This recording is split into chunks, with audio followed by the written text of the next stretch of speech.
কি গো, তোমরা এখনো হাসাহাসি করছো? ঘরে বসে আছো? আরে বাপের ভাই যাও নি? তার আর দরকার নেই। আরে বাবা, সে এসে গেলেই মুশকিল, তাড়াতাড়ি পালাও। সে মুশকিল আসান হয়ে গেছে। সত্যি? হ্যাঁ বাবা, সে মুশকিল সত্যি সত্যি আসান হয়ে গেছে। আরে বাবা, তা কি করে? তবে শোনো,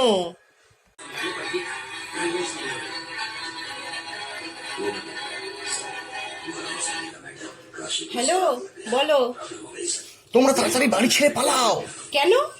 আমার মামাতো তো ভাই গণেশ গ্রাম ছেড়ে এখানে আসছে। তাতে কি হয়েছে? আর তুমি জানো না, গণেশটা একটা মানুষরূপী রাক্ষস। টিফিনে 50টা লুচি, 1 গামলা আলুর দম, 25টা ডিম সিদ্ধ, 50টা মিষ্টি সাবার করে দেয়। কি বলো গো? আর কি বলবো, আরে দুপুরে 5 কিলো চালের ভাত, তার সঙ্গে 1.5 কিলো মাংস, তারপরে 25টা কলা, 10টা আপেল, আরো কি কি খায়। উড়ি বাবা, তোমরা পালাও। কি বলো গো? নয়, হ্যাঁ, কাজকর্ম নেই, আত্মীয়দের বাড়িতে গিয়ে উঠে, তার ঘরে বসে তাকে ফকির বানিয়ে যায়। এখানে নাকি 2 মাস থাকার পরিকল্পনা নিয়ে আসছে। পালাও পালাও, যত তাড়াতাড়ি সম্ভব পালাও। এই শুনছো, আমি রাখছি। হ্যাঁ হ্যাঁ হ্যাঁ, ঠিক আছে, রাখো। কে ফোন করেছিল? তোর বাবা। কি বললো যে ব্যাগ গোছাচ্ছা তৈরি হতে বললে? সে অনেক কথা, তুইও তাড়াতাড়ি ব্যাগ গুছিয়ে নে, মামা বাড়ি যেতে হবে। ঠিক আছে মা। তুমি জামা কাপড় গুছিয়ে নিয়েছো? তুমি তৈরি হয়েছো তো? হ্যাঁ মা, আমি তৈরি হয়েছি, ব্যাগও গুছিয়েছি। মনে করে টিভি বন্ধ করেছো? হ্যাঁ মা, আমি মনে করি টিভিও বন্ধ করেছি।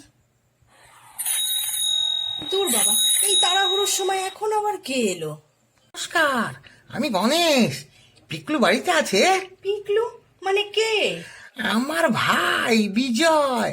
আমরা ছোটবেলা থেকে তো ওকে পিকলু পিকলু বলেই ডাকতাম। না, বাড়িতে নেই। ওহো, আপনি গণেশ দা? হ্যাঁ। আপনার কথা আপনার ভাইয়ের মুখে অনেক ও, শুনেছি। আচ্ছা গণেশ দা, আপনার কপালে লাল টিপ কেন? ওই আমি কালীমার ভক্ত, তাই সকাল সকাল পুজো দিয়ে এসেছি, তাই লাল টিপ।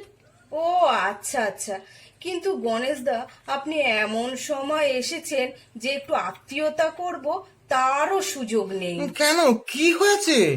এই শহরে একটা মহামারী রোগ এসেছে। সেটা আবার কি? কুমড়ো ফটাস। হ্যাঁ?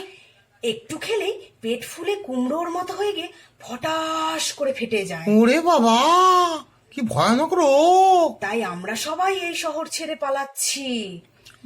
আপনার ভাই অফিসের কাজ সেরে এখানেই আসবে, আপনি চাইলে অপেক্ষা করতে পারেন। আর ফ্রিজেও অনেক খাবার আছে, আপনি খেতেও পারেন। মাথা খারাপ না পেট খারাপ? এই মহামারীতে একটু খেলেই পেট ফুটে ফটাস করে ফেটে যায়। বাবারে বাবা, আমি পরের গাড়ি ধরেই পালাবো। আমি নিজে বাজলে বাপের নাম, বাবারে বাবা। তোমরা পারো বটে, তোমাকে না স্যালুট। ভিডিওটি ভালো লাগলে লাইক করুন, শেয়ার করুন, সাবস্ক্রাইব করুন। সাবস্ক্রাইবের পাশে আসা বেল আইকনটিকে ক্লিক করতেও ভুলবেন না। আর কমেন্টে জানান আপনাদের আর কি কি ভিডিও চাই। Bye bye.